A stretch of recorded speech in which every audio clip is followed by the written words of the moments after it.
하나님 말씀 보겠습니다. 사무엘상 13장입니다. 사무엘상 13장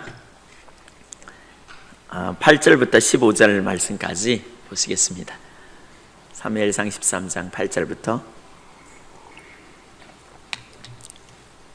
15절 상반절까지만 읽겠습니다. 교독합니다. 사울은 사무엘이 정한 기한대로 이레 동안을 기다렸으나 사무엘이 길갈로 오지 아니하매 백성이 사울에게서 흩어지는지라.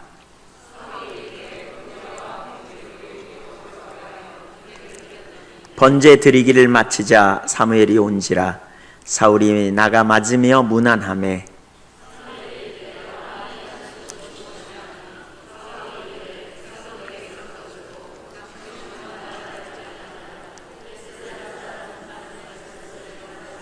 이에 내가 이르기를 블레셋 사람들이 나를 치러 길갈로 내려오겠거늘 내가 여호와께 은혜를 간구하지 못하였다 하고 부득이하여 번제를 드렸나이다 하니라.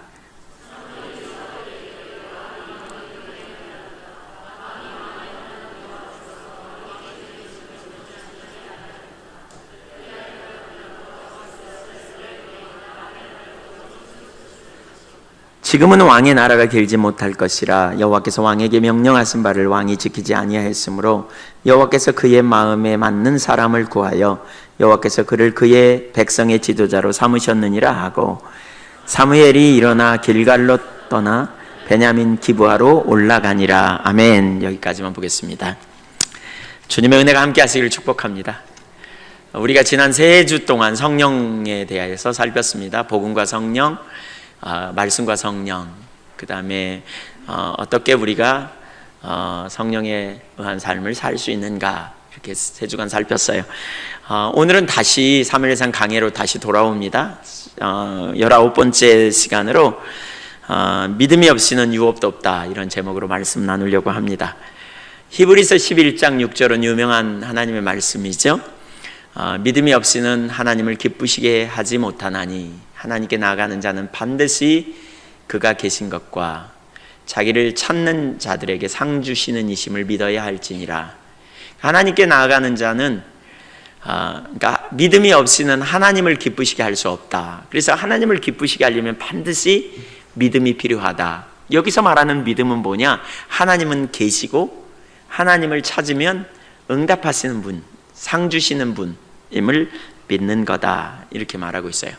이 땅에서 우리가 살면서 하나님이 계심을 믿는 거죠. 믿음은 입술의 고백에서 시작되지만 삶의 반응으로 나타납니다. 곧 믿는 대로 삶에서 적용하는 것, 이게 믿음이라고 할 수 있습니다.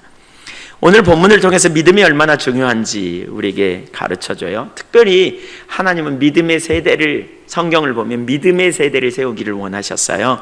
아브라함 때 시대부터 보면 알 수 있어요. 아브라함에게 약속을 주셨고 그 약속이 속히 이루어지지 않는 동안 그에게 믿음이 요구되었어요. 아들을 주리라 라고 하셨지만 아들을 속히 주지 않아요. 그래서 그에게 믿음이 필요했죠. 그럼에도 끝까지 아들을 주실 것을 신뢰했고요. 또 가나안을 유업으로 결국은 얻게 되는데 그렇게 될 수 있었던 것은 믿음 때문에 그래요. 하나님과 하나님이 말씀하신 것을 반드시 이루실 것을 신뢰했던 거죠. 그래서 그 믿음이 결국 뭐냐? 믿음으로 기다렸고 믿음이 결국 뭐냐? 하나님의 때에 하나님의 약속이 성취될 걸 본 거라고요. 그래서 우리는 아브라함을 뭐라 그러냐면 믿음의 조상이다, 이렇게 부르죠. 믿음의 조상. 사실 믿음의 사람은 하나님을 신뢰하고요, 말씀하신 대로 반드시 이루실 걸 보는 것, 이게 믿음이에요. 예. 근데 그걸 보는 게 쉽나요? 사실 어려워요. 왜냐하면 믿음과 약속의 성취에 시간이 걸리기 때문에 속히 안 이루어지면 우리가 움츠려 들기도 하고요. 또 믿음으로 주님을 기다린다고 하지만 약속이 안 이루어질 뿐만이 아니라 그 중에 방해도 있고 회방도 있으면 그것 때문에, 어떤 상처 때문에도 우리가 그 비전을 놓쳐버리기가 참 쉬워요. 움츠려 든다고요. 그래서 우리가 믿음을 가지고 서는 것이 얼마나 중요한지, 그래서 하나님은 믿음의 세대를 세우기 원하고 믿음을 훈련시키기 원하세요. 아브라함 시대부터 그렇게 믿음의 세대를 훈련시켰다면 그 뒤에 아브라함의 후손인 이스라엘 백성들, 특별히 출애굽하던 이스라엘 백성들을 믿음의 세대로 세우기 위해서 이렇게 훈련시키죠. 그래서 이스라엘 백성들을 광야에서 믿음을 훈련시키시죠. 하나님께서 가나안을 주시겠다고 말씀하셨지만 그들을 홍해 앞으로 이끌어 가시고 또 쓴물 앞으로 데리고 가시고, 그러니까 예측치 못한 어떤 환경 속으로 데리고 가시면서 정말 그들이 하나님을 신뢰하고 또 하나님의 약속을 신뢰하는지를 테스트하시죠. 시험하신다고요. 우리가 문제가 하나님이 말씀하시고 그 다음 쭉 이루어지면 하나도 혼돈스럽지 않아요. 근데 하나님은 약속하셨는데 그대로 안 이루어지니까 우리가 당황스럽고 혼돈스럽죠. 그래서 믿음은 결국 하나님을 신뢰하는 거기 때문에 그 약속이 금방 안 이루어져도 하나님이 반드시 그 일을 이루실 걸 신뢰하는 게 믿음 아닙니까? 그래서 믿음을 훈련시켰어요. 그들을 광야에서 믿음을 훈련시키셨어요. 그 삶 속에서 하나님과 그분의 말씀만이 진리임을 붙들고 진리라는 것을 적용하여 행동하는, 이게 참된 믿음이죠. 오늘날 우리 시대도 마찬가지예요. 하나님은 당신의 백성들을, 우리들을 믿음의 세대로 세우기 원하세요. 우리가 믿음으로 하나님께 반응하고 나가서 우리를 통해 하나님께 영광 돌리는 삶을 살기를 원하신다고요. 믿음이 있는 사람은 그래서 쉽게 타협하지 않아요.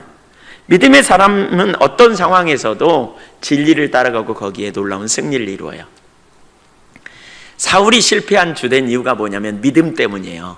하나님께서 사울을 왕으로 세우셨잖아요.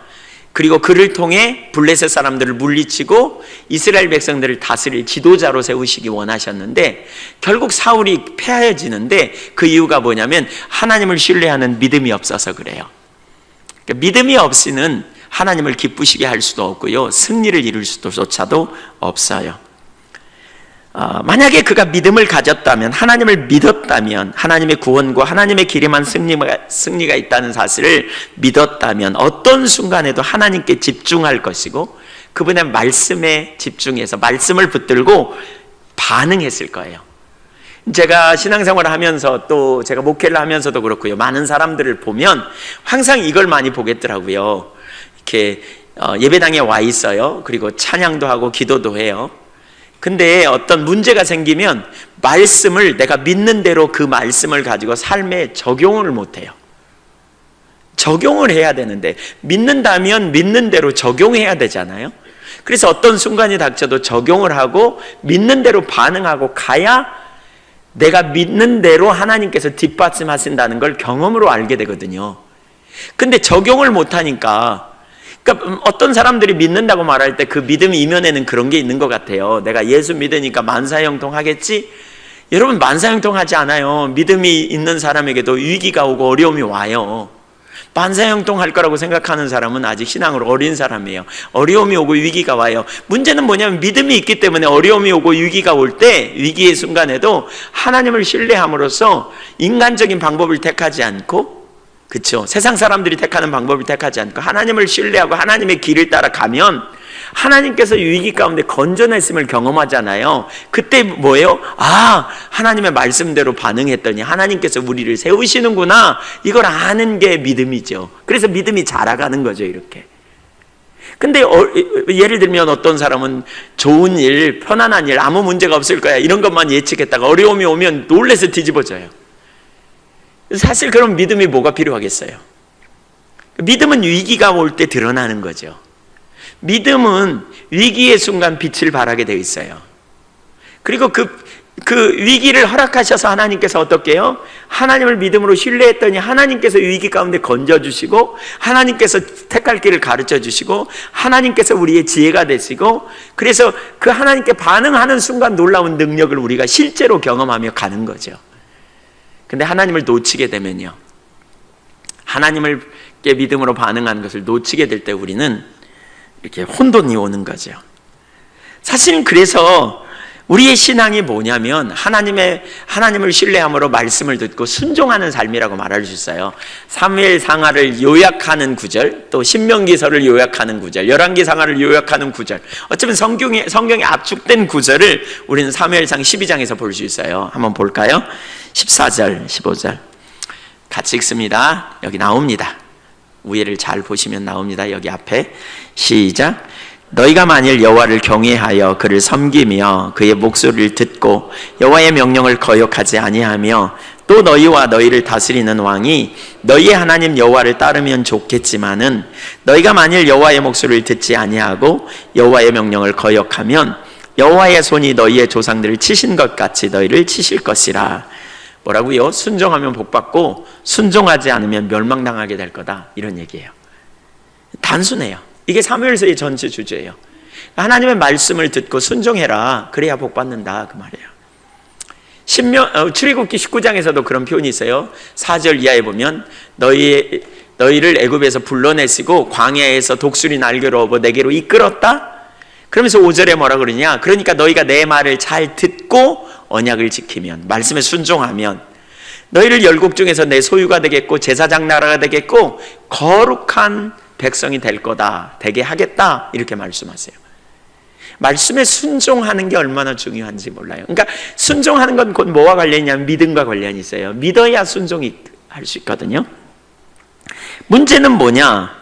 사울이 왕으로 출범하는 순간에 하나님께서 사울과 이스라엘 백성들에게 주시는 말씀인데 결국 사울 왕조가 무너지거든요. 그 주된 이유가 뭐냐면 이 말씀을 듣지 못해서 그래요. 불순종해서. 불신앙이 문제예요. 불신앙. 그러니까 믿음이 얼마나 중요한지 몰라요. 자, 두 가지를 살펴보려고 합니다. 오늘 첫째, 불신앙은 인본주의를 택합니다. 한번 따라서 할까요? 불신앙은 인본주의를 택한다. 그러니까 믿음은 하나님의 길을 택하겠죠. 그렇죠? 반대로 얘기하면 사울이 왕이 된 이후에 제가 쭉쭉 성경의 개요를 좀 나누겠습니다. 게릴라 작전으로 블레셋 사람을 물리치려고 시도합니다. 1절 이하에 보니까 왕이 된 40세에 왕이 됐고 왕이 된 지 2년 동안 2년이 지난 후에 라는 표현이 있어요. 사실 1절 말씀은 아주 번역이 어려운, 그래서 표준 세번역 같은 데는 30세라고 말하기도 하고 어떤 영어 번역은 그렇게 말하기도 하고 여기서는 40세라고 말하기도 해요. 어쨌든 왕이 된 2년 후에 블레셋 사람들을 물리치려고 게릴라 작전을 펴니다. 예, 이후에 사울이 왕이 된 이후에 그래가지고 수비대를 공격해서요 좀 뺏어요. 근데 그것이 블레셋 사람들을 화나게 해요. 결국 전면전이 벌어집니다. 이때 블레셋 사람들은 대군을 이끌고 침공합니다. 사실은 우리가 이런 어려운 문제들이 닥치게 될 때에 우리 믿음이 시험을 받는 거죠. 만사형통하면 시험이 없잖아요. 그렇죠? 어려움이 오면 시험이 와요. 문제가 닥칠 때 믿음이 있는가 없는가를 알아요. 그렇죠? 하나님과 관계가 어떻는가, 믿음이 있는가 없는가. 하나님과 관계가 온전하지 못하면 이런 어려움이 올 때 압도당해 버립니다. 이스라엘 백성들의 모습을 우리가 보면 좋겠습니다. 5절부터 7절까지 쭉 같이 한번 읽겠습니다. 5절부터 7절까지 시작. 블레셋 사람들이 이스라엘과 싸우려고 모였는데 병거가 3만이요 마병이 6,000명이요 백성은 해변에 모래같이 많더라. 그들이 올라와 베다엔 동쪽 믹마스에 진침해 이스라엘 사람들이 위급함을 보고 절박하여 굴과 수풀과 바위틈과 은밀한 곳과 웅덩이에 숨으며 어떤 히브리 사람들은 요단을 건너 갓과 길르앗 땅으로 가되 사울은 아직 길갈에 있고 그를 따른 모든 백성은 떨더라. 한번 생각해 보세요. 이스라엘 백성의 군사가 3,000명이거든요. 근데 적군이 어떻게 오느냐? 병거가 3만이래요. 오늘날로 말하면 전차가, 그쵸? 전차가 3,000대예요. 마병이 6,000명. 백성은 해변에 모래같이 많대. 무진장 많은 보병을 이끌고 오는 거예요. 이스라엘 백성들은요 칼도 변변치 않습니다. 13장 후반부에 보면 나와요. 그래서 겨우 싸우러 나왔는데 낫 갖고 나오고요, 뭐 꽃갱이 갖고 나오고요, 삽 갖고 나오고 그러고 싸우러 나왔어요. 그것도 3,000명. 근데 여기 엄청난 인원이 나온 거예요. 이 광경을 보고 위협함을 보고 절박했대요. 그들이 뭘 봤느냐면 환경을 본 거예요. 상황을 본 거예요. 그래서 바위틈과 은밀한 곳에 숨고 심지어 어떤 사람은 보따리 싸가지고요 요단 동편 길르앗 땅으로 도망갔어요. 피난 갔어요. 그러니까 심지어 사울과 함께 길갈에서 전쟁을 대비하고 있던 군사들은 무서워 벌벌 떨었대요. 그들의 눈은 지금 하나님께 있지 않습니다. 그들은 환경을 바라봅니다. 환경에 압도당해 버린 것이지요. 자신들의 조상들에게 행한 놀라운 일을 잊어버리고 하나님께서 함께 하시겠다는 약속도 잊어버렸습니다. 믿음이 없습니다. 믿음이. 아무런 믿음도 없죠. 온 우주를 창조하신 하나님을 섬기는 하나님의 백성들이 겁을 잔뜩 집어먹고 웅크리고 있는 모습을 볼 수 있습니다. 하나님 편에서 볼 때 얼마나 속상하겠어요, 여러분. 그러니까 하나님이 저들을 구원해 내셨고 하나님께서 저들을 눈동자와 같이 지키시고 보호하시고 여기까지 인도하셨잖아요. 그러니까 그들이 하나님을 신뢰해야 되는데 그들은 하나님을 못 보고 지금 환경을 보고 있어요. 사실 하나님 편에서 볼 때 그게 얼마나 속상하겠느냐고요. 하나님을 신뢰하면 담대할 텐데. 그때 사울은 길갈에 있었다 이렇게 말하고 있어요. 왜요? 길갈에서 7일 동안 기다리라는 하나님의 명령 때문입니다. 8절부터 10절까지 연속해서 우리 같이 읽어보겠습니다. 시작. 사울은 사무엘이 정한 기한대로 이레 동안을 기다렸으나 사무엘이 길갈로 오지 아니하매 백성이 사울에게서 흩어지는지라. 사울이 이르되 번제와 화목제물 이리로 가져오라 하여 번제를 드렸더니 번제 드리기를 마치자 사무엘이 온지라. 사울이 나가 맞으며 무난하매. 하나님께서 길갈에서 7일 동안 사무엘보다 기다리라 그랬어요. 전쟁을 앞두고 7일간을 기다렸지만 사무엘이 오지 않았어요. 그러니까 여기 아마 이랬던 것 같아요. 사무엘은 그러니까 7일이 거의 지날 때쯤 온 거고요. 사울은 7일이 되자마자 기다렸는데 안 오니까 바로 번제를 드린 것 같아요. 그러니까 사무엘이 와서 번제를 드리는 것이 하나님의 뜻이었거든요. 근데 사울은 조급하니까 그냥 자기가 드린 거예요. 사무엘이 안 오니까. 근데 번제를 드리자마자 사무엘이 딱 당도했어요. 그러니까 순종하기 위해서 사울은 7일 동안 기다렸을 거라고요, 여기. 근데 사울 이야기를 읽어보다 보면요, 사울은 순종을 안 한 사람이 아닙니다. 사무엘상 13장과 15장, 사울이 왕위에서 버림받은 결정적인 이유가 뭐냐면 불순종 때문이거든요. 근데 두 번 다 완전한 불순종은 아니에요. 부분적으로는 순종했어요. 근데 뭐냐면 완전한 순종을 못한 거예요. 그래서 우리가 이해할 필요가 있어요. 부분적인 순종은 완전한 순종이 아니라는 거예요. 사울은 7일 동안 기다렸지만 사무엘이 오기까지 기다려야 되는데 그걸 하지 못했어요. 결국 그것 때문에 사울은 버림받게 됩니다. 버림받게 돼요. 사울이 번제를 드렸다는 것을 알았을 때 사무엘은 사울을 책망해요. 불신앙은 하나님의 사람을 근심케 합니다. 여러분, 불신앙은 하나님을 근심케 할 뿐만이 아니라 하나님의 사람을 근심케 하는 거죠. 11절을 같이 한번 읽어볼까요? 다시 계속 11절 시작. 사무엘이 이르되 왕이 행하신 것이 무엇이냐 하니 사울이 이르되 백성은 내게서 흩어지고 당신은 정한 날 안에 오지 아니하고 블레셋 사람은 믹마스에 모였음을 내가 보였으므로. 그러니까 이런 거죠. 왕이 행하신 걸 뭡니까? 지금 왕이시여, 지금 무슨 짓을 행했습니까? 라고 말하는 거죠. 지금 무슨 일을 행한 겁니까? 이건 왕이 해서는 안 될 일을 왕이 했지 않습니까? 라고 지금 말하는 거예요. 이 말은 사울의 잘못을 지적하는 말이었고 돌이켜 회개를 촉구하는 말이었습니다. 그런데요, 사울이 뭐라 그래요? 여기 내가 잘못했습니다 이렇게 말하지 않아요. 참 보면 사울의 이야기를 보면 회개를 하지 않아요. 잘못해놓고도 잘못했다고는 안 해요. 그러니까 우리 인간관계에서도 어떤 사람이 잘못해놓고 잘못했다고 미안하다고 이렇게 사과해야 관계가 좀 풀어지잖아요. 근데 잘못해놓고도 잘못했다는 말 안 해. 그냥 좀 있다가 아무렇지도 않다는 집 와서 그래. 내 속에는 저 인간이 왜 그러지? 뭐가 잘못했는데 이런 게 있잖아요. 잘못했으면 잘못했다고 말하는 게 풀어지는 거지. 근데 잘못해놓고는 잘못했다고도 말도 안 한다면 그 마음이 얼마나 참 속상하겠어요. 근데 이스라엘 백성들이, 아니 사울이 지금 그런 거예요. 문제는 뭐냐? 하나님께 잘못했다는 회개를 안 하는 거예요. 해서는 안 될 짓을 한 거예요. 제사는 사무엘이 드려야 되고요, 사무엘을 통해서만 드리는 것이 하나님의 길이었어요. 방법이었어요. 근데 자기가 해놓고는 이렇게 말하는 거예요. 엉뚱한, 그러니까 핑계를 대는 거예요. 한번 보시죠. 거기 뭐라 그러냐면 이렇게 말해요. 11절을 보면 백성은 내게서 흩어지고 당신은 정한 날 안에 오지 아니하고 블레셋 사람은 믹마스에 모였음을 내가 보았으므로. 한마디로 말하면 뭐예요? 지금 적군이 와서 우리를 칠라 그러는데 당신은 오지 않잖아요. 그걸 보고 사람들은 다 흩어지는데, 그러니까 왜 당신 안 오냐고요. 제 때만 왔어 봐요. 내가 이렇게 할 일이 있나. 결국 뭐예요? 자기의 실수를 남 탓하는 거죠. 합리화하는 거죠. 정당화하는 거예요. 한번 입장 바꿔놓고 생각해 보세요. 당신이 그 입장이라면 어떻게 하겠는지, 뭐 이렇게 말하는 거죠. 그러니까 문제의 심각성은 여기 있어요.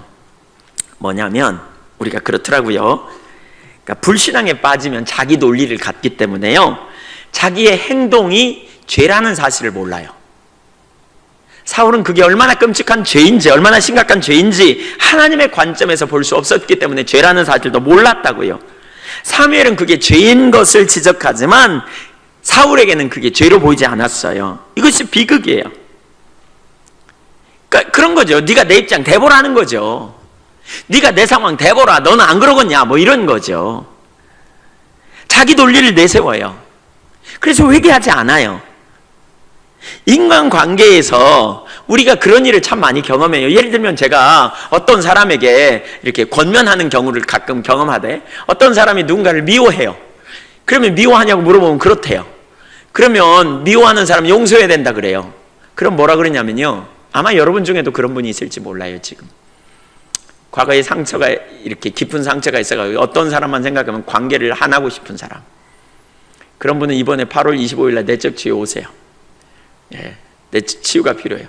근데 그 관점에서 용서해야 된다 그러면, 그런 분들한테 용서해야 된다 그러면 뭐라고 표현하냐면, 내가 왜 용서해야 되는지, 내가 왜 하나님께 회개해야 되냐고, 상대편이 잘못해서 내가 그런 건데 그 사람이 나한테 잘못했다 그러고 그 사람이나 하나님께 회개해야지 왜 나한테 그러느냐고 이렇게 말해요.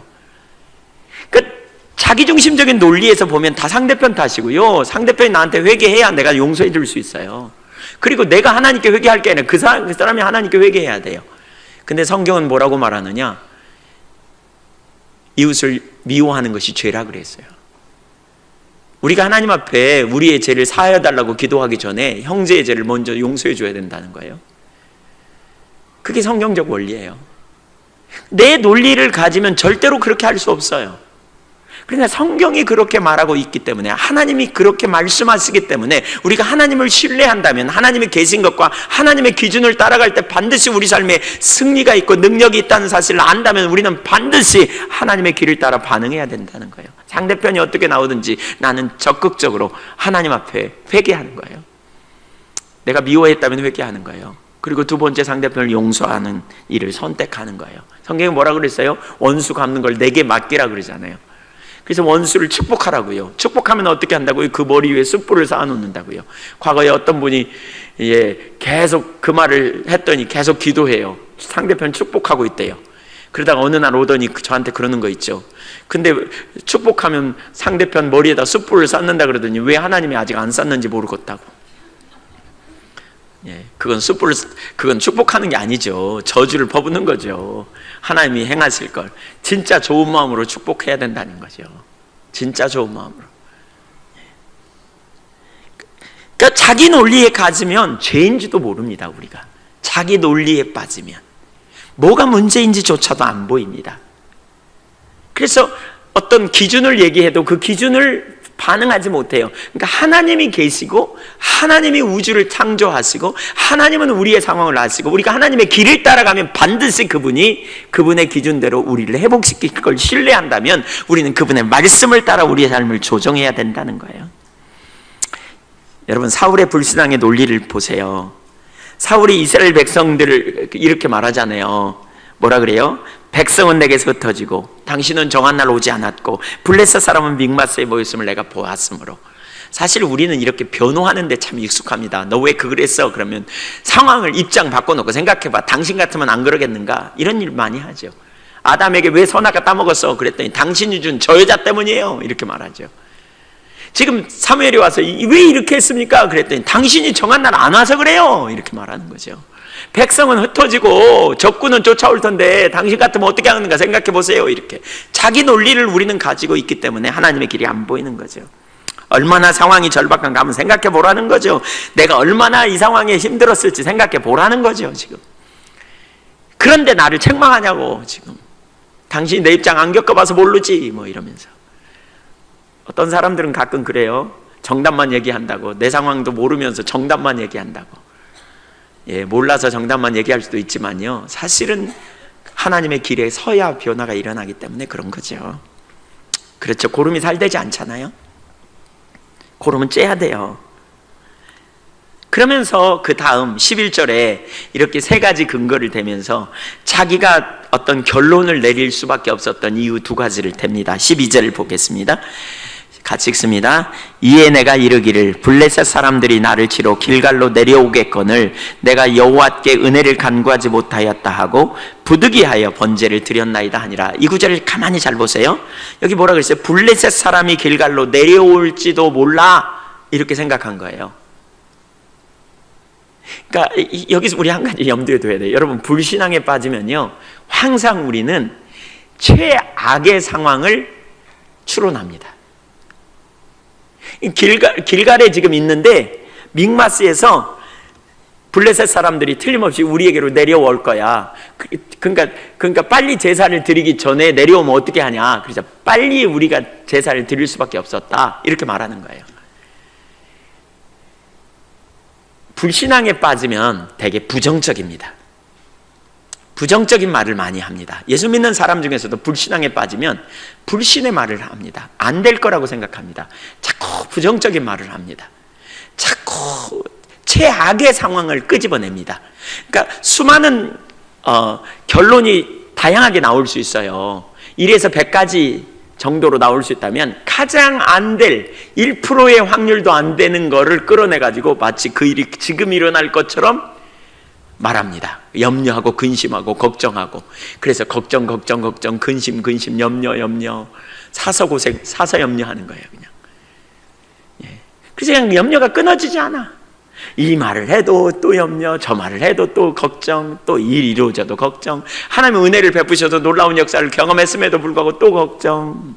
어떤 사람이 차를 한 대 주면 좋겠다, 근데 진짜 차가 생겼어. 차가 생기니까 끌고 가면서 운전해. 누가 와서 차를 받으면 어떻게 할까? 사고 나면 어떻게 할까? 걱정. 그게 체질화되어 있는 분들이 있어요. 예수 믿음에도 불구하고. 그런 분 알고 계신 분 손 들어보세요. 혹시. 예. 믿음과 관련해서 믿음. 하나님이 계신 것과 하나님을 찾는 자들에게 상 주시는 분이심. 염려를 맡기는 거죠. 최악의 상황을 추론하는 거예요. 사울이 지금 그랬어요. 예, 사울이 그랬어요. 이 손을 별로 드는 분이 없었거든요. 두 분만 들었거든요. 제가 보니까. 근데 두 분만 있으면 참 좋아요. 근데 두 분은 제가 보니까 조만간 치유될 것 같아요. 예, 손 안 든 분들은 치유도 안 될 것 같아요. 예, 손들 능력도 없나, 아니 힘도 없나 모르겠어요. 근데 여러분, 사실 우리가 믿음으로 반응하는 게 얼마나 중요한지 몰라요. 사울이 내린 또 다른 결론을 보실까요? 거기 내가 여호와께 은혜를 간구하지 못하였다 하고 부득이하여 번제를 드렸나이다. 여기 부득이, 어쩔 수 없었다는 거예요. 그러니까 최악의 상황을 추론하면 결론이 그렇게 나올 수밖에 없어요. 여러분, 믿음의 삶에 있어서 아주 중요한 게 이거거든요. 한번 따라서 보실래요? 믿음은 하나님의 성품을 기초로 현실을 바라보되 믿음으로 생각하고 믿음으로 말하고 믿음으로 행동한다. 그래서 믿음의 시작은 믿음으로 생각하는 거예요. 하나님의 성품을 생각하면서 하나님이 누구인가, 그분이 나를 얼마나 사랑하시고 내가 그분 앞에 어떤 존재인가를 안다면 믿음의 생각을 해야 이런 결론이 안 나와요. 그러면서 그는 제사 지내야 됐다는 거예요. 제사. 근데 제사를 왜 지낸다고요? 제사를 지내는 목적을 뭘로 추론하느냐? 어떤 생각을 하느냐? 제사를 안 지내면 하나님께 도움을 못 얻을 거라고 생각하는 거예요. 그러니까 그는 하나님은 제사 안 지내도 정말 기다렸는데 안 왔다면, 만약에 사무엘이 그 시간까지 안 와갖고 정말 적군이 쳐들어왔다면, 그리고 제사를 못 드렸다면 그럴지라도 하나님께서는 자기를 도울 수 있다는 사실을 기억했을 거예요. 결국 그가 제사를 지내는 목적은 뭐예요? 의식으로 본질을 대체한 거예요. 이렇게 제사라도 지내야 하나님께서 감동 먹어갖고 우리를 도와주지 이렇게 생각한 거예요. 그러니까 하나님을 향한 신뢰하는 믿음이 없었던 거예요. 제사보다 더 중요한 게 뭐예요? 하나님을 아는 거예요. 하나님 사랑하는 거예요. 인격적인 그분 앞에서 서는 삶이에요. 제사를 지냈기 때문에 뭐가 되거나 제사 안 지내서 뭐가 안 되는 게 아니라고요. 사실 의식을 지키는 건 중요해요. 그러나 의식 때문에 뭐가 이루어질 거라고 생각한다면 그게 율법주의고 그게 의식으로 본질을 대체하는 신앙의 왜곡된 이해예요. 잘못된 이해. 이런 추론을 내리고는 그가 말하는 거예요. 어쩔 수 없었다는 거예요. 오늘날 많은 사람들이 불신앙에 빠져 있으면요, 머릿속에서 추론을 합니다. 부정적인 추론, 불신의 추론. 결론을 딱 내려갖고 옵니다. 이거 보세요. 이렇게 되잖아요. 이렇게 말합니다. 그렇게 안 될 수도 있잖아요. 그러면 에이 그래도 이렇게 될 거예요. 믿는 대로 될지어다. 예, 우리가 부정적인 걸 믿으면 그렇게 돼요. 하나님이 안 계셔서 그래요. 하나님이 계시고 내가 하나님의 사랑받는 자녀요, 하나님의 은혜 아래에 있는 자임을 안다면 우리가 그 생각에 사로잡힐 필요가 없어요. 주님께서 우리를 이끄실 것을 신뢰하는 거죠. 사울의 이 생각은 실제가 아니에요. 그 뒷구절을 보면 길갈로 내려오지 않았어요. 그들이 그렇게 빨리 내려오지 않았다고요. 믹마스에서 그렇게 빨리 그들을 쳐들어오지 않았다고요. 우리가 불신앙에 빠지면 항상 조급해지고 환경에 휘둘려 버립니다. 그래서 미리 놀래고 미리 뒤집어지는 거죠. 결국 사울은 믿음이 없었던 걸 보이는 거예요. 하나님을 신뢰하는 믿음이 없었어요. 약속을 주신 하나님, 이전에 전쟁을 승리케 하신 분이 하나님이었다는 사실을 놓치는 거죠.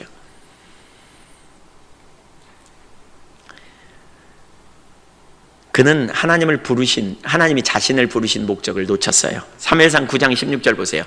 거기에 하나님께서 사울을 부를 때 목적을 가지고 불렀거든요. 내일 이맘때에 내가 베냐민 땅에서 한 사람을 내게로 보내리니 너는 그에게 기름을 부어 내 백성 이스라엘의 지도자로 삼으라. 사무엘에게 주시는 말씀이에요. 베냐민에서 한 사람, 이건 누구예요? 사울이에요. 그러면서 그가 내 백성을 블레셋 사람의 손에서 구원하리라. 그러니까 사울의 목적이 뭐냐? 사울을 하나님이 세우신 목적이 뭐라고요? 블레셋의 손에서 뭐하리라? 구원해 내리라 그랬어요. 10장 7절도 보겠습니다. 10장 7절 같이 읽습니다. 이 징조가 내게 임하거든 너는 기회를 따라 행하라. 하나님이 너와 함께 하시느니라. 이 징조는 뭐냐면 우리가 이전에 봤죠. 사울을 부르시고 세 가지 징조를 허락하시거든요. 그 세 가지 징조가 다 응하거든 기회를 따라 행하라. 여기 기회를 따라 행하라는 말은 너를 부르신 부르심의 목적대로 적군이 쳐들어올 때 너는 담대히 나가서 적군 쫓아내라. 기회를 따라 행하라. 하나님이 너와 함께 하신다. 이렇게 말하고 있어요. 그러니까 그는 자기를 부르신 부르심이 뭐냐? 이스라엘 백성들을 적군의 손에서 건져내는 것이 하나님의 목적인 걸 알았어요. 그리고 실제로 그 이후에 그러한 놀라운 승리를 경험했어요. 암몬 사람 나하스가 쳐들어왔을 때 그러한 놀라운 역사를 경험했어요. 하나님의 성령께서 충만케 하셔가지고 11장에 놀라운 승리를 그는 경험했어요. 그런데 그 일을 잊어버렸어요. 10장 7절 8절 다시 읽어볼까요? 8절을 읽어보죠. 10절 7절 이어서. 그래서 이렇게 말했어요. 시작. 너는 나보다 앞서 길갈로 내려가라. 내가 내게로 내려가서 번제와 화목제를 드리리니 내가 내게 가서 내가 행할 일을 가르칠 때까지 7일 동안 기다리라. 며칠 동안요? 여기 7일은 완전 숫자입니다. 하나님을 완전히 기다리라. 전적으로 신뢰하며 기다리라. 길갈로 내려가서 기다리라. 이렇게 지금 말씀하는 거예요. 왜요? 내가 가서 너에게 하나님께서 내게 주신 네가 어떻게 해야 될지, 너에게 이 전쟁에 어떻게 싸워야 될지 전략을 너에게 알게 해줄 거야. 그러니까 가서 기다려. 이렇게 말하는 거죠. 여러분, 완전한 믿음, 전적인 믿음은 하나님의 길을 우리가 알게 되는 그런 통로예요. 이렇게 기다리라 그랬어요. 그에게 말씀하세요. 7일 동안 기다리라고. 근데 사울은 이 믿음을 잃어버린 거예요. 하나님이 자기에게 주신 약속을 잊어버리고 기회가 임하는 대로 응하면 하나님께서 함께 하시니까 능히 이기게 하시겠다는 거예요. 저는 이 구절을 개인적으로 깨닫고요, 이런 확신을 가졌어요. 나를 부르신 하나님께서, 제가 목회가 힘들거나 어려울 때마다 저는 이런 생각하거든요. 나를 구원하신 분이 하나님이신가를 먼저 생각해 봐요. 구원의 확신.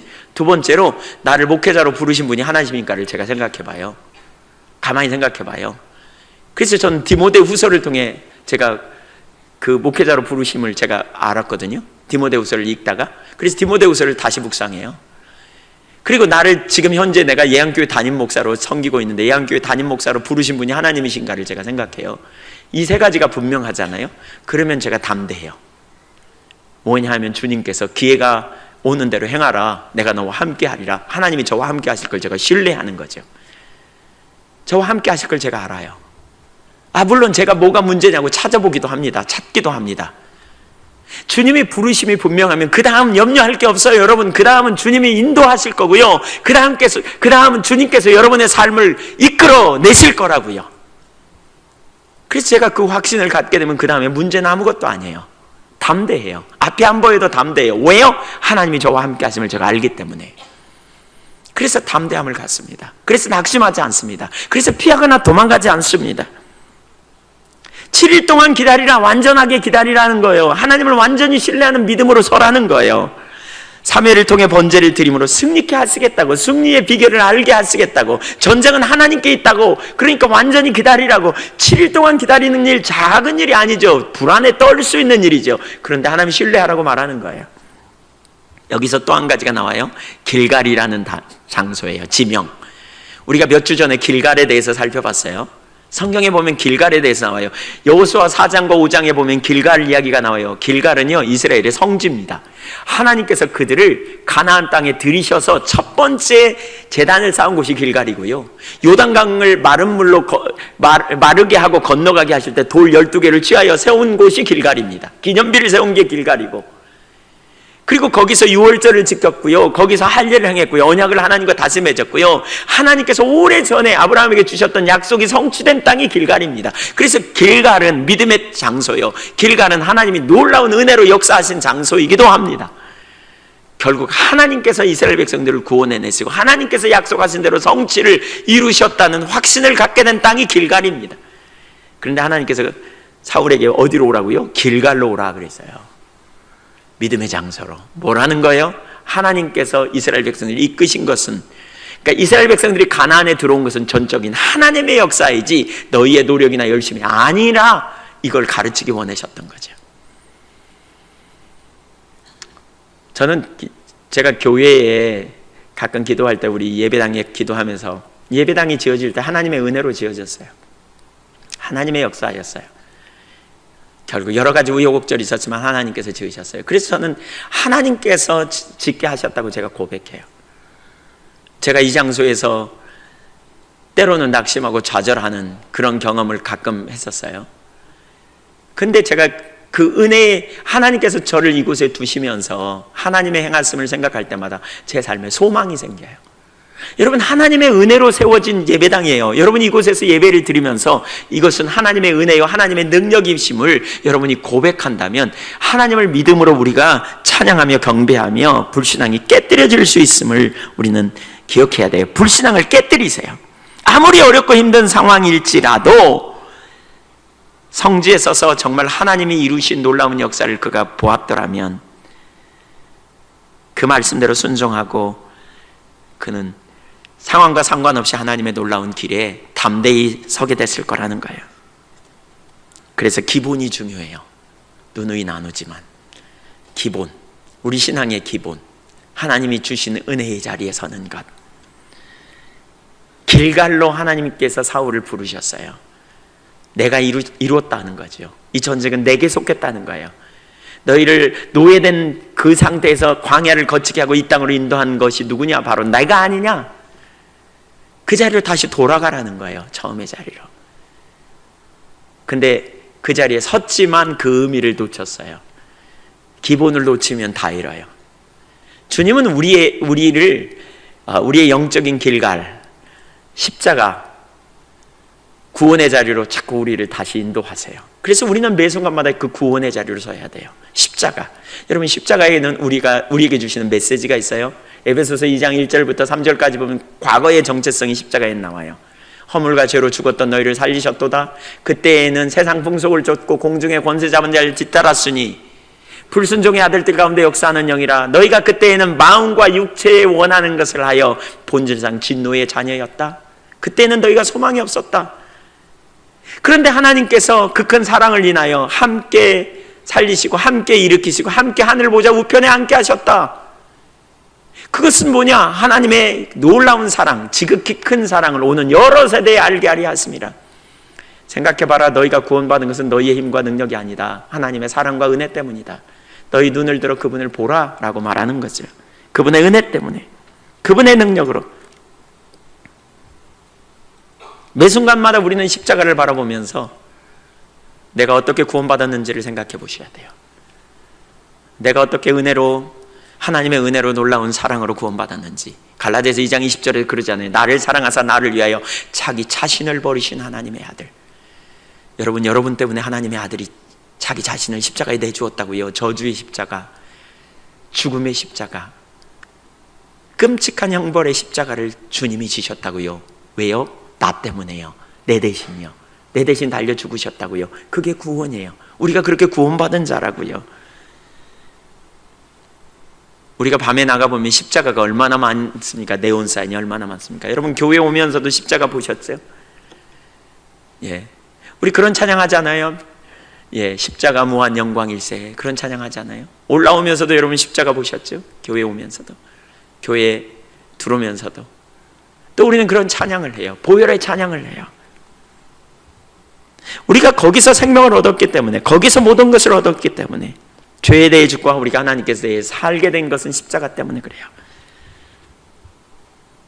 그래서 우리는 그렇게 구원받은 자라는 사실을 항상 염두에 두고, 나를 부르신 이가 주님이심을 우리가 염두에 둔다면 우리는 담대해요.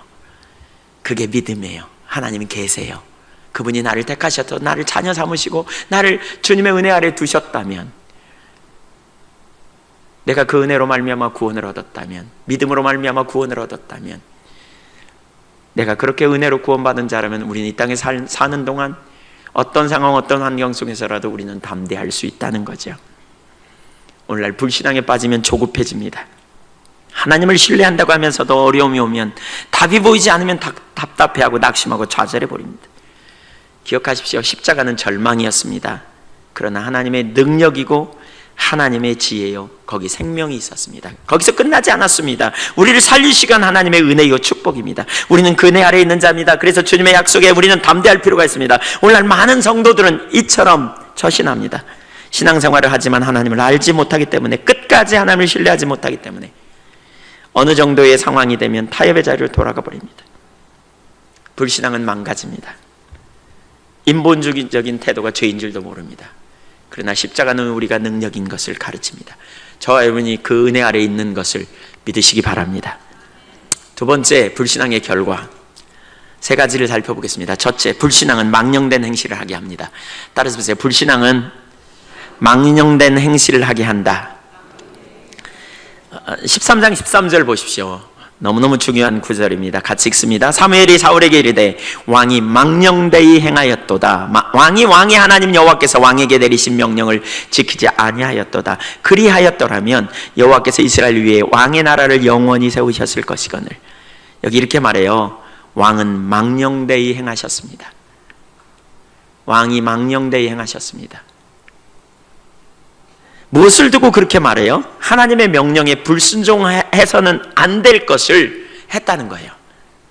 7일 동안 기다리라고 했다면 기다려야 되는데 기다리지 못하고 환경을 두려워하면서 번제를 드린 것을 두고 말해요. 여기 망령되이 행했다는 말의 의미가 뭐냐면, 문자적으로 보면 어리석게 행동하다라는 말입니다. 악하고 어리석은 행동. 그러니까 여러분 보세요. 그러니까 하나님의 기준을 따라가기보다는 자기 그 순간의 살 길을 스스로 찾아 나간 걸 말해요. 이게 망령된 행동이에요. 그러니까 그러더라고요. 사울의 행동이 악하고 어리석은 이유는 하나님을 의지하여 행동하지 않고 두려움에 이끌려 경솔하게 행동했다는 것 때문이에요. 바꿔 말하면 하나님을 믿는다고 말하면서 믿지 않는 자와 조금도 다를 바 없이 행동한 것, 이걸 두고 망령된 행동이라고 말해요. 어리석은 행동. 하나님이 계시는데 왜 하나님 없는 것처럼 행동하냐는 거예요. 그러니까 우리가 하나님과 친밀한 교제가 우리 신앙의 핵심이라 그랬잖아요. 친밀한 교제의 삶에서 중요한 게 뭐냐면 코람데오의 삶이거든요. 하나님 앞에서 하나님이 계신 것과 내가 그분 앞에서 하는 거예요. 이게 정말 중요해요. 여러분, 하나님이 계신 것을 인정하는 사람은 믿음으로 내가 하나님 앞에서 행동하고 하나님 앞에서 말하고 하나님 앞에서 하는 삶을 사는 것, 이게 중요해요. 이게 코람데오의 삶이에요. 근데 입술로는 하나님을 고백하지만 실제로는 하나님을 없는 것처럼 사는 것, 이게 망령된 행실이라는 거예요. 어떤 일을 결정할 때 하나님 없는 것처럼 결정해. 중요한 문제가 생길 때 입술로는 하나님 믿는다고 말해. 근데 돈과 관련해서 좀 유익이 따르면 하나님 싹 무시하고 행동해 버리는 거. 이게 망령된 행실이야. 이게 어리석은 행동이라는 거예요. 자기 유익을 위해서는 하나님 한번 눈 찔끔 감고 가지 뭐 이렇게 간다는 거예요. 이게 어리석은 행동이라는 거예요. 그러니까 이게 어리석은 행동이라는 것은 성경적 관점이에요. 근데 세상적으로 볼 때는 이러한 처신이 지혜로운 행동이라고 말할 수도 있어요. 꼭 그렇게 예수 믿는다고 그렇게 살아야 돼. 눈 한번 찔끔 감고 넘어가면 되지. 이렇게 말한다고요. 야, 눈 한 번만 감으면 돈 많이 생기는데 뭐 돈 벌어서 헌금해. 뭐 이렇게. 다 세상을 살다 보면 그렇게 타협도 하고 그러는 거지 뭐. 이게 지혜로운 것처럼 얘기해요. 그래서 세상의 지혜로움은 하나님 앞에서 미련해 보일 수 있다니까요. 문제는 여기 있어요. 하나님이 보실 때 망령됐다. 망령됐다는 말은 악하고 어리석은 일이라는 거예요. 그래서 적당히 타협하는 거예요. 사울도 보세요. 그런 상황이라면 그렇게 택하지 않은 사람이 어딨어? 이렇게 말할 수도 있어요. 지혜롭게 행동했네, 잘했네, 이렇게 말할 수도 있어요. 근데 하나님은 그것을 망령된 행실이라고 말하시거든요. 어리석은 일. 문제는 우리가 그렇더라고요. 아담이 타락할 때 이런 행동을 하죠. 그러니까 하와가 선악과를 따먹을 때 하나님이 선악과 따먹으면 된다 그랬어요? 안 된다 그랬어요? 선악과 따먹으면 죽는다고요? 산다고요? 죽는다고. 그러니까 선악과는 죽음이에요. 근데요, 아담이 선악과를 바라봤더니 하와가 사단의 거짓말을 듣고 선악과를 봤더니 다르게 보였어요. 창세기 3장 6절에 보면 이렇게 말하고 있어요. 선악과를 봤더니 먹음직도 하고 보암직도 하고 지혜롭게 할 만큼 탐스러웠대. 그러니까 하나님의 관점에서 보면 그거는 죽을 거예요. 그거 따먹으면 죽어요. 근데 사단이 준 거짓말을 가지고 그걸 봤더니 그게 너무너무 가치 있게 보이는 거예요. 소중하게 보이는 거예요. 정말 나에게 생명을 주는 것처럼 보이는 거예요. 먹음직도 하고 보암직도 하고 지혜롭게 할 만큼 너무너무 탐스러워. 유혹을 받고 봤더니 그게 생명처럼 보여요. 그게 기쁨을 줄 것처럼 보이는 거예요. 실제로 그래서 오늘날 많은 사람들이 바로 이렇게 가기가 쉬워요. 생명이 되는 하나님의 길을 따르지 아니하고 실제로는 돈의 법칙을 따라가기가 쉽고요. 육신의 정욕인 돈의 법칙, 안목의 정욕인 쾌락의 법칙을 따라가기가 쉽고요.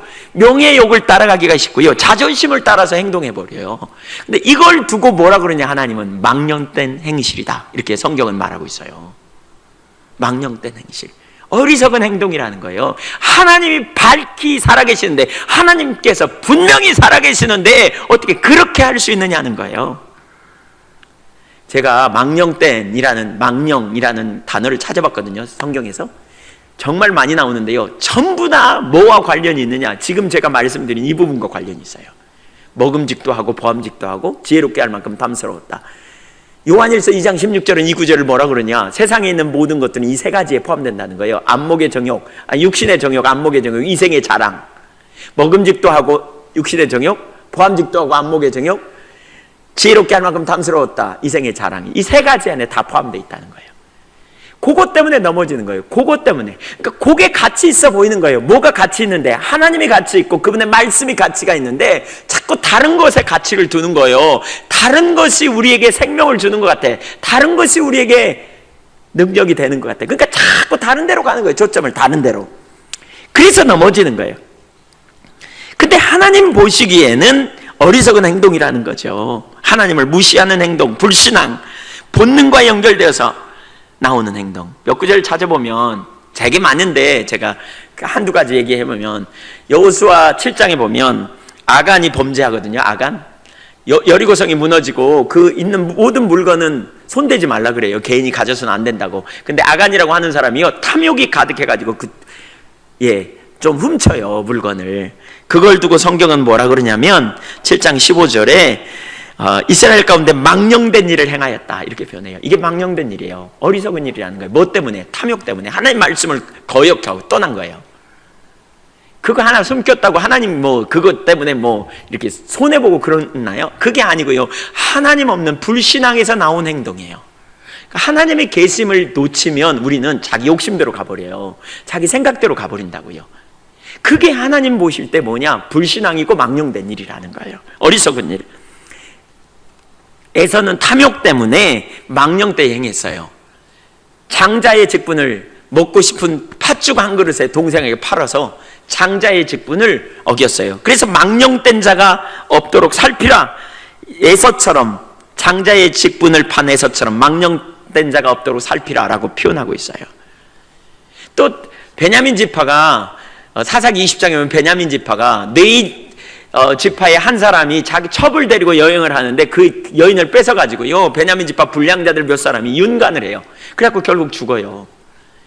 그 사건을 두고 어리석은 행동, 악하고 어리석은 행동이라고 표현하고 있어요. 성경은 망령된 행실, 쾌락을 따라 본능적인 쾌락을 따라 사는 거예요.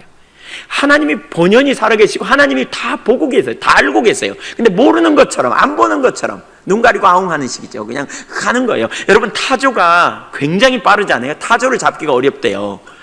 타조는 왜냐하면 시속 60km로 달려요. 빨리 달리면. 그러니까 얼마나 그 발도 커요. 그리고 발이 그냥 해가지고 그게 긁으면 쉽게, 그래서 짐승들이 그걸 잡지 못한대요. 근데 쉽게 죽는데요. 또 왜 죽냐? 도망가다가요, 막 쫓기면 도망가다가요, 풀숲이 있잖아요. 그러면 그냥 팍 숨는데요. 근데 뭐만 숨냐? 머리만 팍 이렇게 숨어요. 그러니까 자기 안 보이면 안 보이는 거예요. 나 숨었다, 안 보이지, 그런 거예요. 예. 그러니까 그냥 사자가 쫓아와서 목을 한 목에 그냥 물어가지고 흔들어 버리는 거죠. 그럼 죽어버리는 거예요. 아주 어리석은 거죠. 불신앙은 뭐냐? 이렇게 어리석은 거라는 거예요. 하나님 없는 것처럼 생각하는 거예요. 하나님이 계시는데, 그분은 전지하시는데, 그분은 전능하시는데, 그분은 모르심이 하나도 없는데 마치 하나님 없는 것처럼 행동한다는 거예요. 뭐 때문에? 탐욕 때문에. 뭐 때문에? 본능적인 쾌락 때문에, 명예욕 때문에. 그래서 적당히 타협하는, 이걸 두고 뭐라 그러냐? 망령된 자다. 망령된 자. 하나님을 놓치면 망령되게 가요. 역대하 16장 7절 이하를 좀 보겠습니다. 아사 임금이 망령된 자리로 돌아간 것을 책망합니다. 아사 임금은 하나님께 놀라운 은혜를 받았어요. 역대하 15장 2절 이하를 보면, 너희가 여호와께 돌아오면 내가 너희에게 돌아가고 너희가 나를 찾으면 내가 만나주리라, 그렇게 말했더니 아사 임금이 하나님을 찾기로 결단했더니 그때 사방에 평안을 줘요. 그래서 전쟁에 놀라운 승리를 이룹니다. 역대하 15장 2절의 유명한 구절, 우리 많이 찾았던 구절이잖아요. 근데 그의 말년에 그가 하나님을 찾기보다는 사람을 의지한 자로 돌아간, 그걸 지적합니다. 7절, 그때 선지자 하나니가 유다 왕 아사에게 나와서 그에게 이르되, 왕이 아람 왕을 의지하고 왕이 하나님 여호와를 의지하지 아니하였으므로 아람 왕의 군대가 왕의 손에서 벗어났나이다. 구스 사람과 룹 사람의 군대가 크지 아니하며 말과 병거가 심히 많지 아니하더이까. 그러나 왕이 여호와를 의지하였으므로 여호와께서 왕의 손에 넘기셨나이다. 왕을 의지하였대. 사람을 의지했다는 거예요. 하나님 의지해야 되는데. 그 다음 구절, 9절 보겠습니다. 여호와의 눈은 온 땅을 두루 감찰하사 전심으로 자기에게 향하는 자들을 위하여 능력을 베푸시나니 이 일은 왕이 망령되이 행하였은즉 이후부터는 왕에게 전쟁이 있으리라. 왕이 만약에 전심으로 하나님을 찾았다면 하나님께 발견되고 하나님께서 왕의 능력이 되셔서 놀라운 승리를 이루고 사방에 평안을 주셨을 텐데, 젊었을 때처럼. 근데 왕이 지금 아람 왕을 의지한 것은 하나님 앞에서 어리석은 행동, 악하고 어리석은 망령된 행실이라는 거예요. 한번 따라서 보세요. 하나님을 놓치면 망령된다. 젊었을 때는 하나님 의지했다니까요. 믿음의 사람이었다니까요. 하나님 의지하고 하나님께 돌아오고 하나님 찾았어요. 근데 어떤 순간 자기중심으로 돌아가면서 하나님 없는 것처럼 행동하는 거예요. 그래서 불신은 망령된, 불신에 빠지면 어리석은 행동을 하는 거예요. 여러분, 우리의 시작은 하나님부터 말미암았고 우리의 상급은 하나님께 있어요. 그분이 우리의 능력이세요. 우리가 그분을 믿는다면, 그분이 계신 것을 믿는다면 우리는 그분 앞에서 살아야 돼요. 코람돼요. 하나님 앞에서. 하나님이 기뻐하시는 일이 뭔지. 그러니까 그런 거죠. 내가 하나님 앞에서 온전치 못하고 순식간에 넘어졌다면, 순식간에 화를 내고 성질 냈다면, 어떤 때는 악을 쓰고 원망을 했다면, 그 순간에 자기도 모르게 그랬다면 하나님을 인식하는 순간 즉각 돌이켜 회개하고 전환해야 돼요. 근데 마음이 완고하면 어떻게 해요? 절대로 안 그래요. 그냥 원망하고 불평하고 언제 그랬느냐는 듯이 회개도 안 해. 그냥 슬그머니. 이게 뭐예요? 이게 어리석은 행동이에요. 하나님을 인정하는 게 얼마나 중요한지 몰라요. 여러분, 하나님을 인정해야 돼요. 우리 삶에 그래야 능력이 있어요. 그게 믿음이에요. 하나님 없는 것처럼 살지 마세요. 여러분, 하나님이 누구이신가 생각해 보세요. 마음과 육체에 원하는 것을 해요. 하나님 떠나면. 그게 하나님 없는 삶이에요. 본능을 따라가는 삶. 이게 불신앙이에요. 망령된 자라는 말은 아주 심한 말입니다. 세상에서 지혜롭다고 여러분을 향해 누군가가 말할지 몰라요. 그러나 하나님 편에서는 미련한 자예요. 이건 아주 비극이에요. 무엇보다 그래서 우리는 지속적으로 그 자리에 있으려면 하나님을 전심으로 찾아야 돼요. 하나님을 전심으로 추구하시자고요. 아멘. 하나님을 집중적으로 추구하시자고요. 하나님 알기를 구하고. 하나님 자신이 생명이세요. 하나님 놓치고 다른 것을 붙드니 어찌 어리석은 일이 아니겠습니까? 하나님과 동행해야 합니다. 세상에서 미련하게 될 필요가 있습니다. 잠언 14장 12절에 보면 어떤 길은 사람의 보기에 바르나 필경은 사망의 길이니라. 어떤 길은 사람이 보기에 올바른 길 같지만 필경은 사망의 길이다. 사람들이 볼 때 지혜롭다. 야, 저새 잘한다. 야, 잘한다. 근데 하나님 보실 때는 미련한 길이라는 거예요. 하나님 없는 것처럼 하지 말자고요. 우리 안 계신 것처럼. 그게 무시하는 거예요. 하나님을 멸시하는 행위예요. 그래서 불신앙은 망령된 길로 가는 거예요. 두 번째, 불신앙은 불순종을 가져옵니다. 사무엘상 13장 13절 14절을 연속 보겠습니다. 사무엘이 사울에게 이르되 왕이 망령때 행하였도다.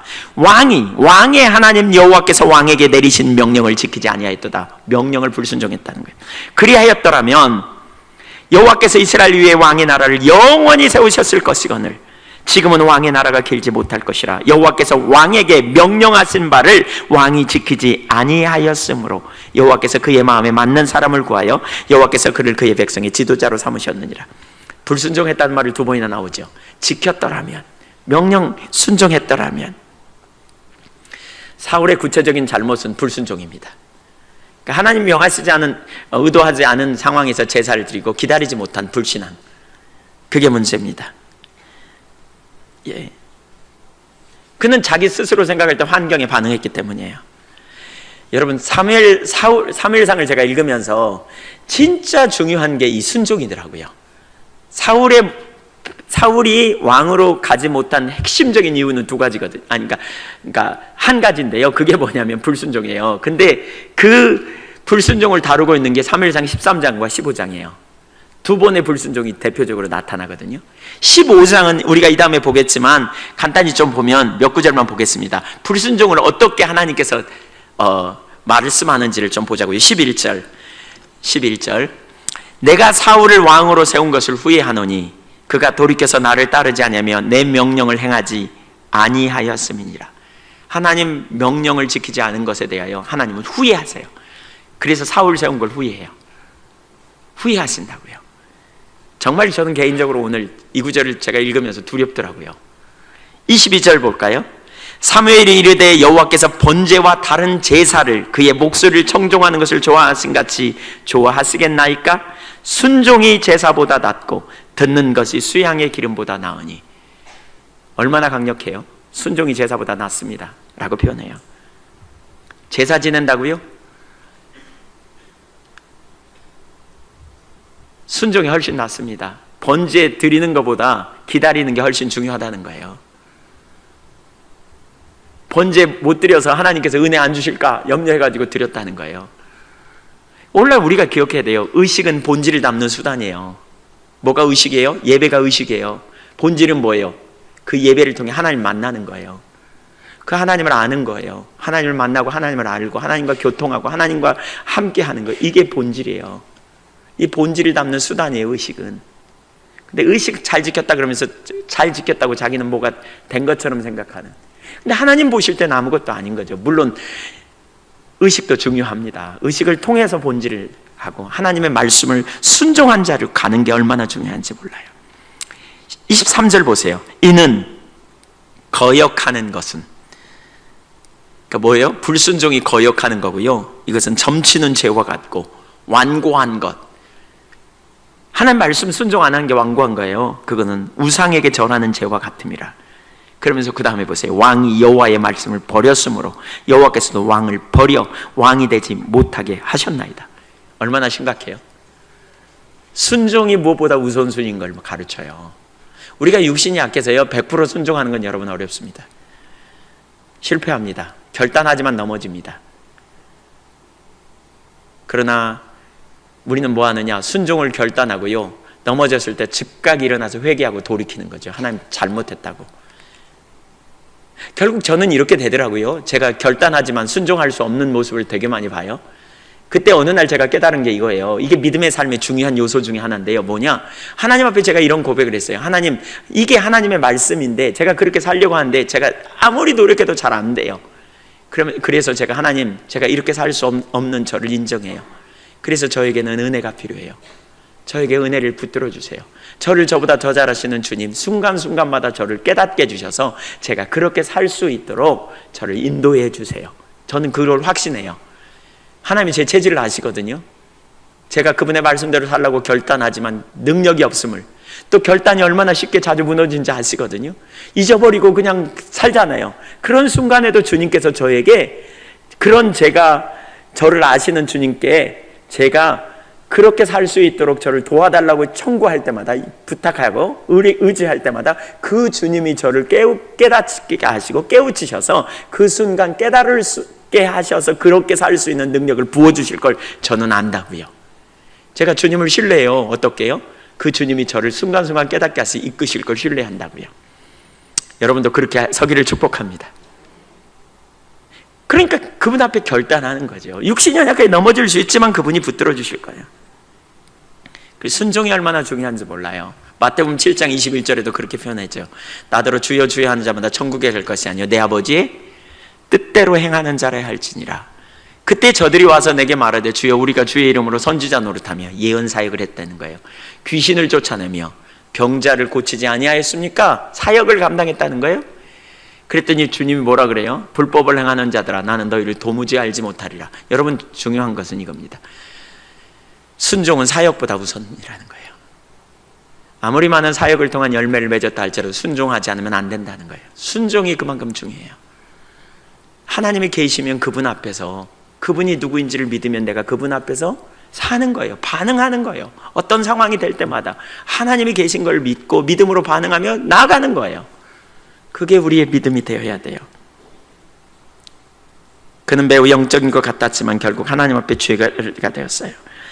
하나님의 마음에 합한 자를 세우겠다고 성경은 말하고 있죠.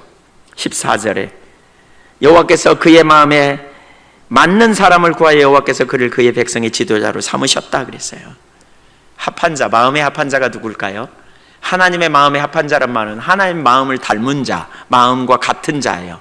하나님 마음과 같은 자, 신약 성경에 보면 예수님의 마음이 바로 그런 마음이에요. 빌립보서 2장 5절에 그렇게 말하고 있어요. 너희 안에 이 마음을 품으라 곧 그리스도 예수의 마음이니. 예수님의 마음과 같으면 하나님의 마음을 닮은 자예요. 마음과 같은 자. 그게 뭐예요? 그는 근본 하나님의 본체시나 자기를 비워 종의 형체를 가져 죽기까지 복종하셨다. 곧 한마디로 말하면 뭐냐? 순종하는 거예요. 순종. 하나님 마음에 합한 자가 뭐냐? 말씀에 순종하는 자예요.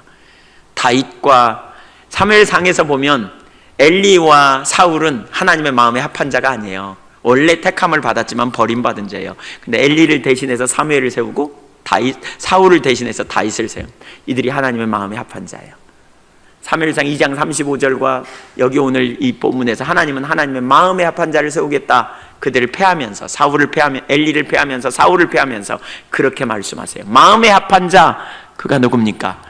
하나님 말씀을 존중히 여기는 자. 다윗이 그런 사람이었어요. 사무엘이 그런 사람이었고, 말씀에 순종하는 것, 그런 사람이 하나님 마음에 합한 사람이에요. 여러분, 어린아이처럼 정직하게 대면하세요. 저는 이런 사람이 결국 하나님의 축복 아래 있더라고요. 이런 사람이 변화되더라고요. 어떤 사람이냐? 말씀이 오르면 그 앞에 그냥 어린아이처럼 대면하는 사람. 어떤 때는 고집도 부려요. 어떤 때는 자기 생각대로 가요. 그러다가 깨달아잖아요. 인격이 미성숙하고 자기 영적으로 미성숙하면 막 자기 고집대로 생각대로 가요. 그러다가 어떤 순간 하나님의 기준이 딱 비춰지잖아요. 그러면 그 자리에서 즉각 돌이켜. 이런 사람이 참 귀하더라고요. 이런 사람을 하나님께 쓰시더라고요. 이런 사람을 통해서 역사하세요. 그리고 그런 사람이 바뀌어요. 오르면 가는 거예요.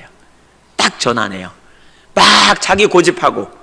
지난번에 어떤 일이 있어가지고 어떤 분하고 막 언쟁을 하게 됐어요. 제가 그 얘기를 하는데 막 오히려 억울하다고 막 그런 식으로 얘기를 했어요. 예, 어떤 목사님인데 막 얘기를 하셨어요. 그래서 제가 어떤 부분을 딱 나눴더니 그 순간에 탁 꺾으시더라고요. 내가 잘못했다고. 내가 그걸 놓쳤다고 그러면서. 이 정직함이죠. 정직함. 그러니까 하나님을 인정하는 거죠. 이렇게 순종하는 거예요. 그분의 말씀 앞에. 그분이 계신 걸 인정하는 것.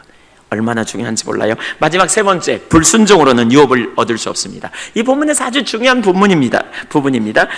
거기 24절과 25절, 14절과 25절, 13절, 14절, 13절 후반절에 보면 그리하였더라면 여호와께서 이스라엘 위에 왕의 나라를 영원히 세우셨을 것이거늘 지금은 왕의 나라가 길지 못할 것이라. 여러분 보세요. 사울을 영원히 왕 노릇하게 하려고 사울의 가문을 통해서 대대로 이스라엘의 왕으로 세울 계획을 하나님이 가지고 계셨었다는 거예요. 그러니까 순종했다면 계속 왕 노릇하게 해주셨다는 거예요. 근데 어떻게 해요?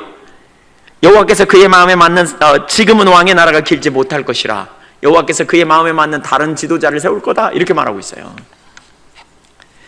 하나님이 사울에게 계획을 가지고 계셨고요. 약속을 주셨어요. 뭐냐?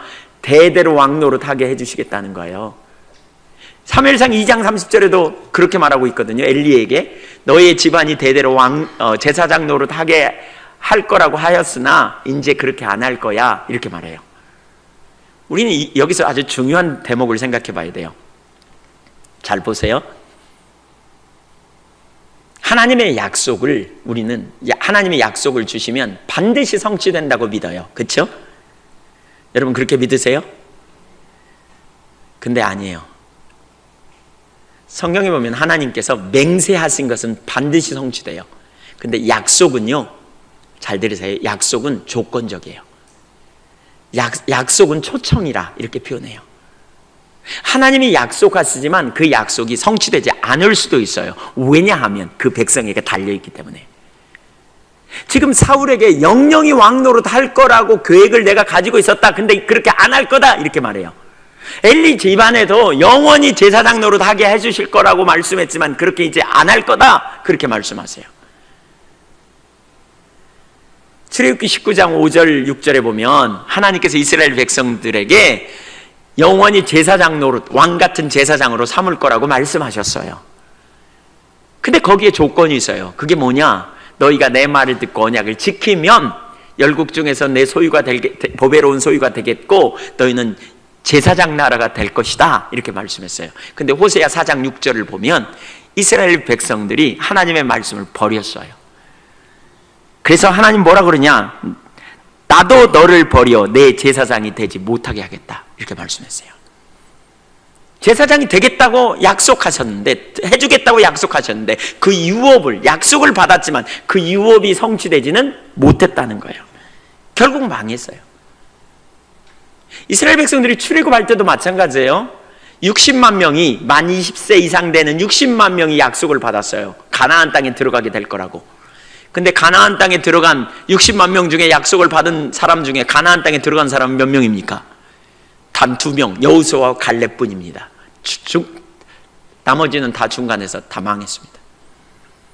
약속을 받은 자는 많되 그 약속을 실제로 유업으로 받은 자는 적습니다. 왜 그렇습니까? 조건적이기 때문에 그렇습니다. 조건적이기 때문에 그렇습니다. 여러분 성경에는 수없이 많은 약속이 있습니다. 하나님의 백성들에게. 불신앙에서는 아무리 놀라운 약속을 받았다 할지라도 유업을 얻지 못합니다. 사울에게 기회가 있었습니다. 하나님의 놀라운 유업에 참여할 기회입니다. 그 가문 대대로. 그러나 그는 불신앙으로 그 유업을 한순간에 날려버렸습니다.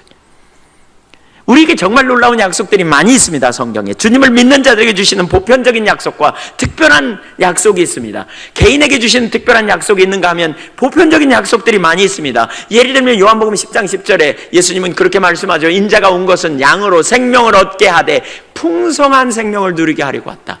여러분, 그 풍성한 생명이 뭐라고 생각하세요?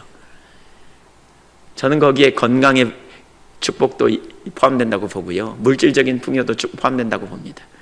인간관계의 회복도 포함된다고 봅니다. 영적인 생명을 누리는 것은 말할 것도 없이 그 풍요가 예수님께서 의도하신 풍요라고 믿습니다. 이스라엘 백성들을 가나안 땅으로, 젖과 꿀이 흐르는 땅, 아름답고 광대한 땅, 그렇죠? 그 가나안 땅으로 이끌어 들이신 하나님께서 그 백성들을, 죄와 사단과 사망의 종로로 타는 그 백성들을 건져내셔서 풍성한 생명을 누리게 하시겠다고 하시는 것은 이러한 부분들이 당연히 저는 포함됐다고 믿습니다. 에덴 동산은 풍요의 땅이었습니다. 에덴 동산에 쫓겨날 때 결핍이 이르렀다면 예수 그리스도 안에서 하나님과 관계가 회복되면서 그러한 풍요도 또한 회복된다고 저는 믿습니다. 근데 그 풍요를 우리가 누리고 있는지 보시자고요. 고린도후서 1장 21절에 보면 그리스도 예수 안에서 하나님의 약속은 얼마든지 이해가 된다라고 말씀합니다. 기도 응답이 있다는 거예요. 하나님의 약속은 반드시 이루어진다고 말하고 있어요. 그 약속이 우리에게 있는가?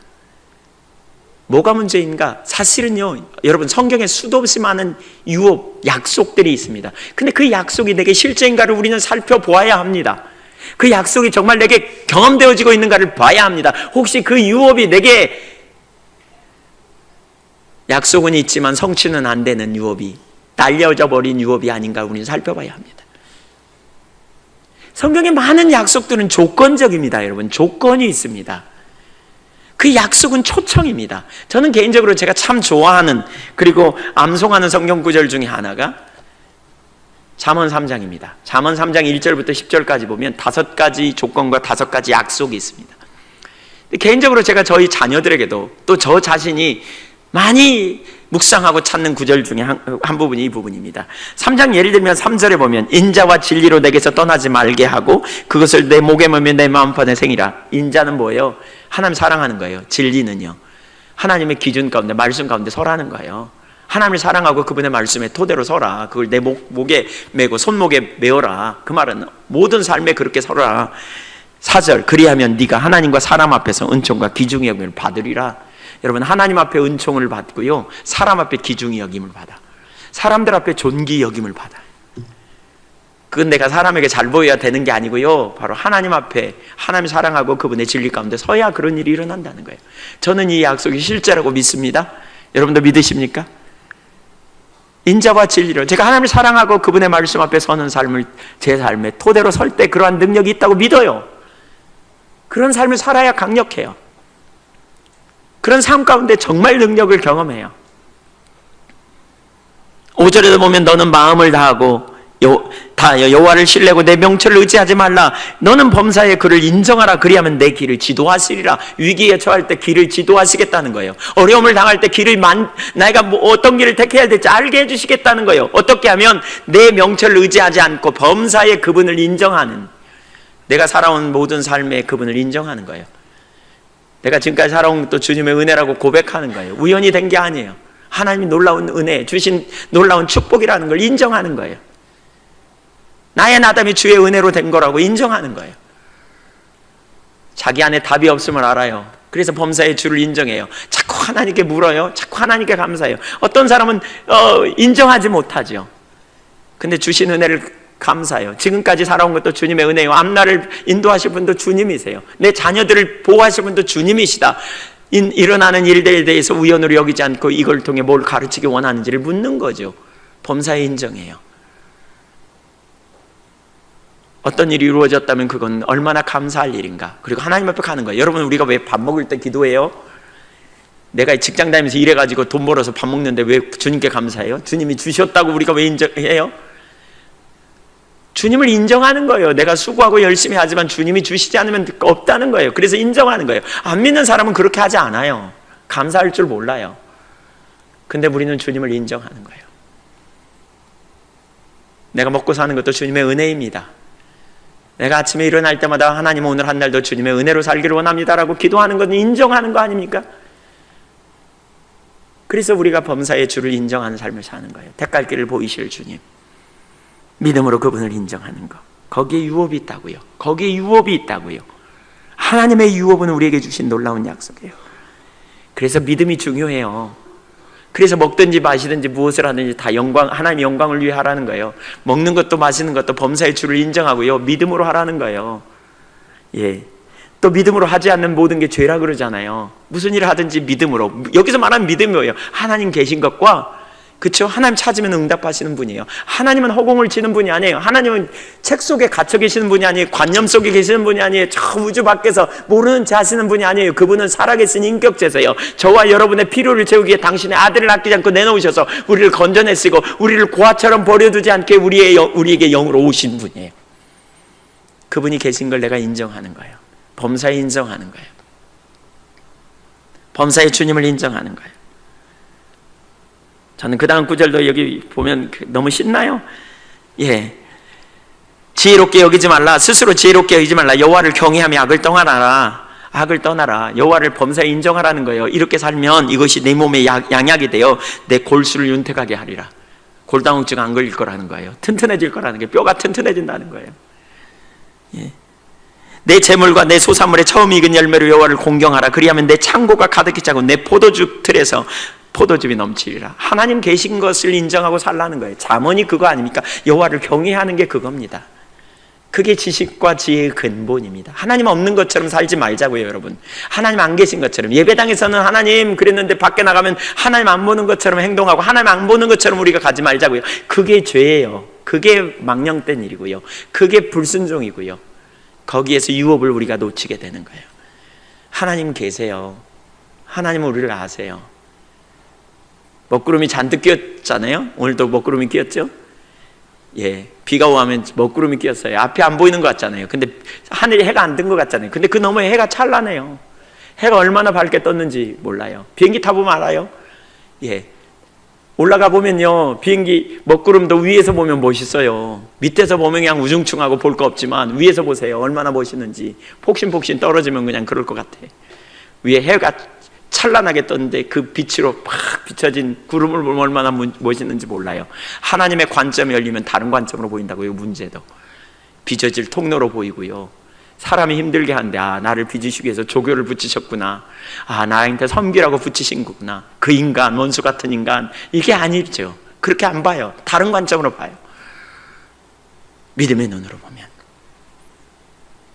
저는 우리 시대에 이러한 믿음이 필요하다고 봐요. 우리가 이런 믿음으로 주님 앞에 나아가시자고요. 불신앙은 악하고 미련한 행동을 하게 되고요, 불순종해서 결국 유업을 상실해버려요. 다시 정리해보자고요. 내가 믿는 하나님이 누구이신지, 그분이 나를 사랑하시고 붙드셨다는 사실을 인식하고, 하나님 없는 것처럼 여러분 말하지 마세요. 믿음은 뭐라고요? 믿음으로 생각하는 거예요. 추론하자고요. 믿음으로 하나님을 바라보면서 생각하면서 현실을 추론하자고요. 믿음의 생각, 부정적인 생각 그만하자고요. 염려, 근심 그만 끊어내자고요. 그리고 믿음으로 말하자고요. 죽겠다는 말 그만하고, 안 된다는 말 그만하고, 내게 능력 주신 주님 안에서 할 수 있다고 고백하자고요. 그리고 믿음으로 행동하자고요. 그것이 하나님께 영광이 되고, 그런 삶을 살게 될 때 주님께서 저와 여러분을 통해서 놀라운 능력의 역사를 나타내게 될 줄로 믿습니다. 불신앙에 지금 있습니까? 회개하시자고요. 하나님 앞에 여러분이 어떤 자세로 서 있는지 보십시오. 불신앙의 증후군, 염려, 근심, 낙심, 서두르는 거, 막 조급함. 조급한 사람은 조만간 낙심의 자리로 가요. 하나님 신뢰 못해서 그래요. 놓고 주님을 의지하자고요. 주님, 선하시고 완전하십니다. 지난 한 주간 동안 주님 없이 여러분이 행동했다면 그거 회개하시자고요. 지금 혹시 깨달게 되면 즉각 돌이키자고요. 주님께서 새로운 은혜를 저와 여러분에게 부어주실 줄로 믿습니다. 기도하겠습니다.